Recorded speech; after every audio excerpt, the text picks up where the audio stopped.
What's up, guys? So this is another update video on the fiasco about the car and the girl in Hawaii.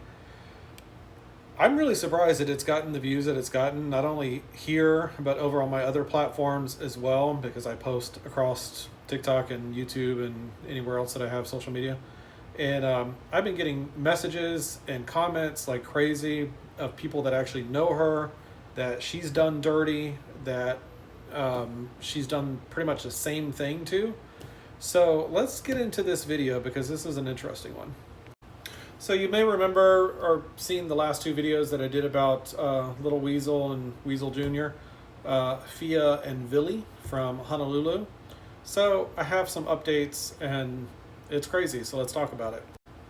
So a friend of mine sent me this earlier today.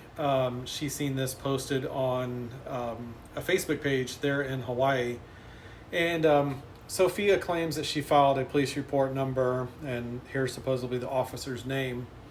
And so she goes on to paint this narrative of she's a victim and I'm a sociopath or I'm crazy and she's been dealing with me for 3 years and she sent me over $25,000 and why did she give the car back and blah, blah, blah, blah, blah, blah, blah. So let's talk about that for a moment.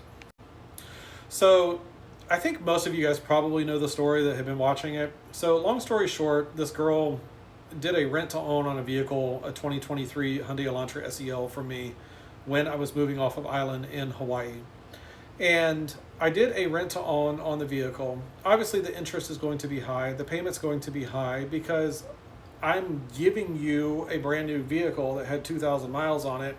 And I had just bought it at 23 or 26 miles, something like that, from Jerry V Hyundai. And anyway, long story short, this girl had horrible credit. Every person on island that she's tried to do a business transaction with, she's screwed over. And so I took a chance because, one, she was helping me out. I really needed to get rid of this car before I left. I had already planned to move off island on November 30th, 2022. Already had plane tickets booked, already had my car shipped. Like, it was down to the wire. I had to get rid of this vehicle.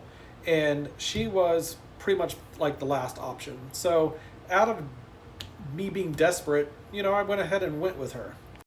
So I had issues like nonstop with this girl. And this message she sent me back August 20th of 2023. And she's basically said that her boss wanted to consolidate all of her loans, the loans that she had with her and her car and everything else and blah, blah, blah. So she was asking me, as you guys can see, like how to go about doing it.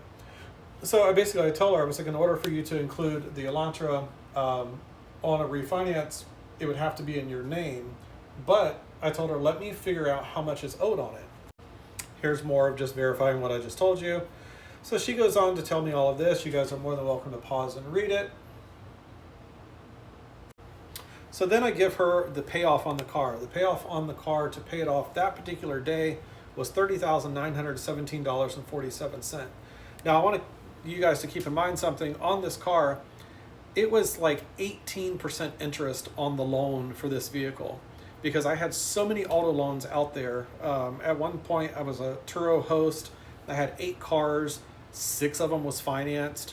So I had a shit ton of debt. And so obviously the interest rate was higher.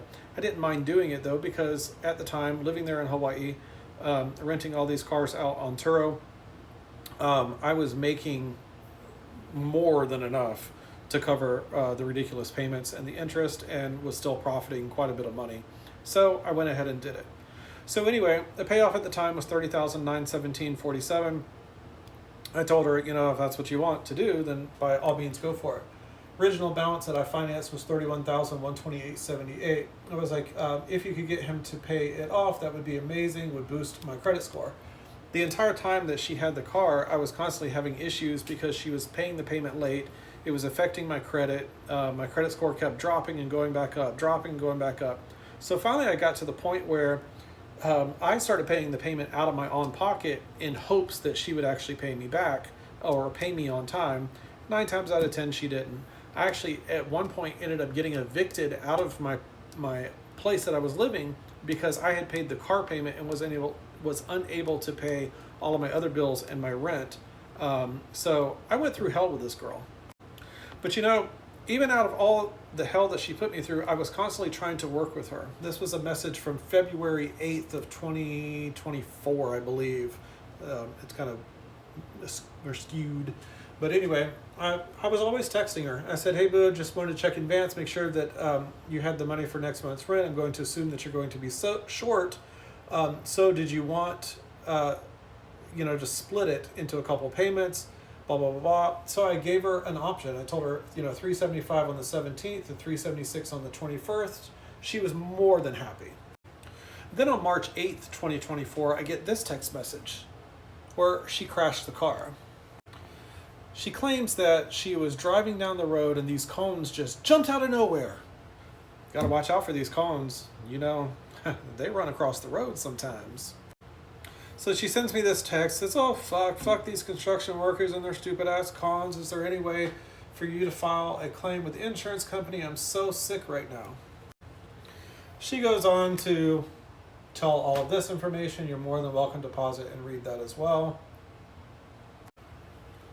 So what I'm not going to show, obviously, is my insurance ID card, but I did send it. And if anybody ever wants to claim that I didn't, I have, again, all of the text messages all the way back to November of 2022.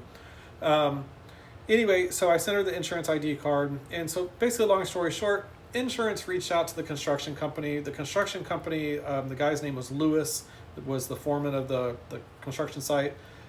Reached out to him. He apparently had video of the accident and sent it to the insurance company, and it was deemed that she was at fault for the accident. So the insurance company actually refused to fix it. And so she was held liable for fixing it. Later turned out that she was playing on her cell phone and hit the cone in the road. So as you guys know, yesterday I posted the screenshots of where she kept blowing up my phone. And so today I get a text message from a good friend of mine who actually used to work for the district attorney's office in Hawaii. And she was laughing. She thought it was absolutely hilarious. But she was sending me screenshots of this message that FIA had posted on Stolen Hawaii stuff on Facebook. And the post has now been removed, as I was literally commenting and posting screenshots of all the text messages debunking all of her lies in her statement.